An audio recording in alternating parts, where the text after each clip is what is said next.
These guys grab the birds from any part of their body. Here's some video that we haven't even watched. Yeah. This is a contest to see who can throw these birds, slam them into these things.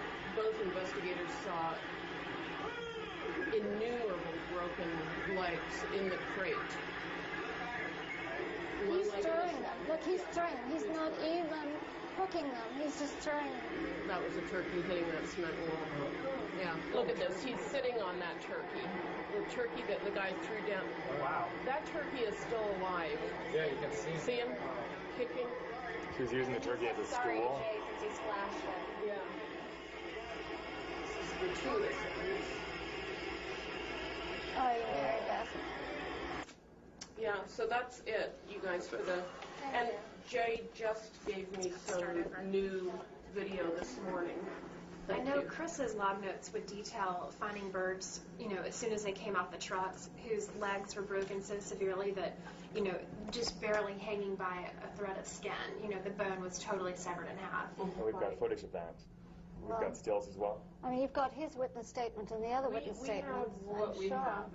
His log notes must the log notes detail it very clearly, but I think Lori's going to have him sign an affidavit. Now, how much weight in court will his sworn statement hold versus what we have on videotape?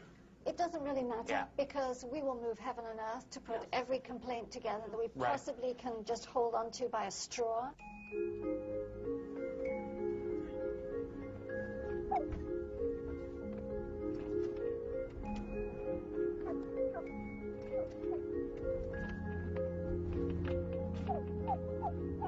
I was on my lunch break at work, and I noticed we had a handful of turkeys.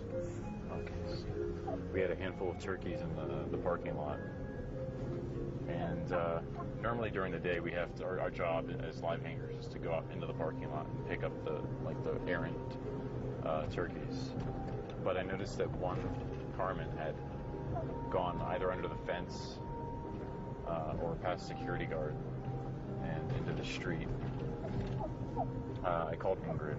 I told her that I had found the bird, and she said that she was interested in getting Carmen to a sanctuary.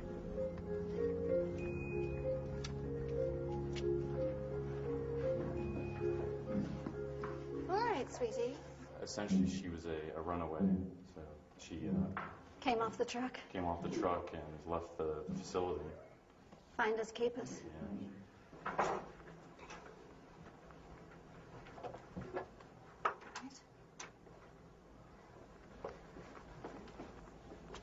We just put some straw down. Of course, she's probably not used to straw. Had the blanket and wood chips, really. There you are. There you are. Look. Don't go that way. Keep this way, then. Look. They cut her toes off. Yeah. Look at his little tiny ears. You can come out. We'll get you some water.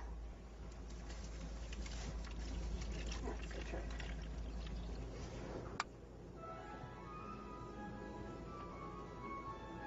All right, I'm going to leave you in peace. You can rest.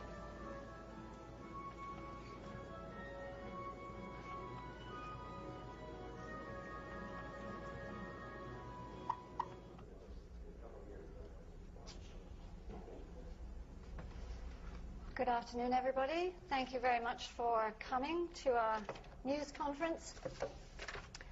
My name is Ingrid Newkirk. I'm with People for the Ethical Treatment of Animals. I'd like to say that Arkansas law is very clear that anyone who subjects an animal to cruel mistreatment or neglect is guilty of cruelty to animals. And the law defines cruelty as every act, omission, or neglect whereby unjustifiable physical pain, suffering, or death is caused or permitted. I'm going to show you a very brief clip of video footage from the plant narrated by one of the investigators who worked there. At this plant, about 50,000 birds were shackled and slaughtered every day. I never like to look in the crystal ball because what should happen is never necessarily what does happen. I think that the prosecutor will feel some pressure to prosecute but probably more pressure from financial interests as big as ConAgra and Smithfield not to prosecute. And the feds may think, well, they really, and under this administration, they certainly are being asked to back off, not push for the enforcement of any laws, including health laws. Has Butterball responded? Butterball has responded. They've said, in the same way they said a year ago, that if there is any abuse, they will fire the employees responsible. I wouldn't hold your breath till you turn blue.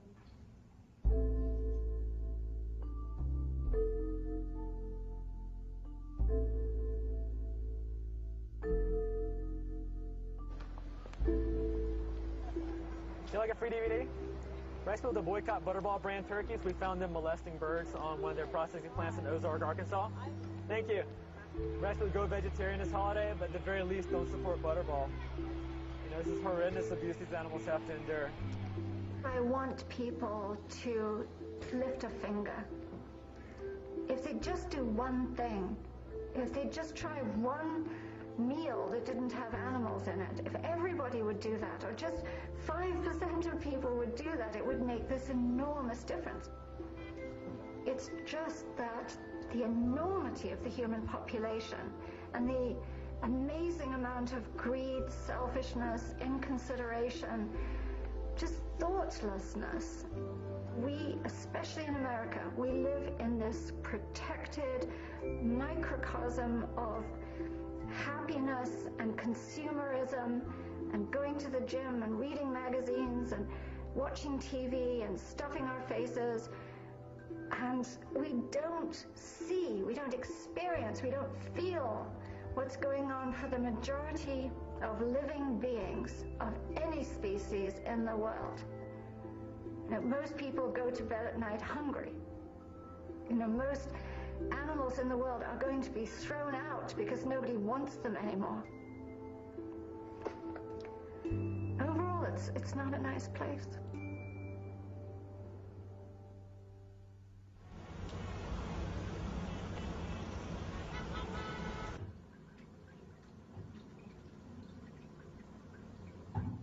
How old were you when you got the tattoo?